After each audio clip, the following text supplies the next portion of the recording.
અહેમદાબાદ મિત્ર ન્યૂઝમાં આપનું સ્વાગત છે। સુરતના બેગમપુરા વિસ્તારમાં આવેલા હાથી ફળિયામાં મકાનમાં આગ લાગતા અફરાતફરી મચી ગઈ હતી। બનાવની જાણ ફાયર વિભાગને કરવામાં આવતા ફાયર વિભાગની ટીમે ઘટના સ્થળે જઈ આગ પર કાબૂ મેળવવાના પ્રયાસ હાથ ધર્યા હતા।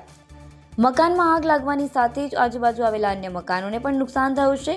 જો કે સદનસીબે આ ઘટનામાં કોઈ જ જાનહાનિ થવા પામી નથી। સુરતના બેગમપુરા વિસ્તારમાં આવેલા હાથી ફળિયામાં ગ્રાઉન્ડ પ્લસ 2 માળના બંધ મકાનમાં આગ લાગી હતી।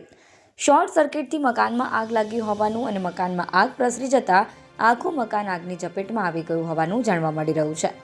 મકાનમાં રહેલા જરીના ફિરકા, મીટર પેટી, વાયરિંગ, કપડાં, સિલાઈ મશીન તેમજ પ્લાસ્ટિકના રોલનો જથ્થો પણ સળગી ગયો છે। બીજી તરફ બનાવની જાણ ફાયર વિભાગને કરવામાં આવતા ફાયર વિભાગની ટીમે ઘટના સ્થળે જઈ આગ પર કાબૂ મેળવ્યો હતો। મકાનમાં આગના કારણે આસપાસ આવેલા 3 જેટલા મકાનમાં આગની જ્વાળા લાગતા નુકસાન થયું હતું। એક મકાનમાં વાયરિંગ તેમજ ટોયલેટના દરવાજા, પાણીની પાઇપલાઇનને નુકસાન થયું છે, જ્યારે અન્ય એક મકાનમાં બારી બારણા અને વાયરિંગ સળગી ગયા હતા તેમજ પાણીની પાઇપલાઇન અને ટીવી તથા અન્ય ઇલેક્ટ્રિક વસ્તુઓને ધુમાડાના કારણે નુકસાન થયું।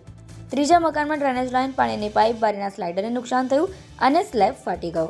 સદનસીબે આ ઘટનામાં કોઈ જાનહાનિ થવા પામી નથી। અહેમદાબાદ મિત્ર ન્યૂઝની યુટ્યુબ ચેનલને સબસ્ક્રાઇબ કરો અને બેલ આઇકોન જરૂરથી દબાવો, જેથી દરેક મહત્વના વિડીયોની નોટિફિકેશન તમને મળતી રહે।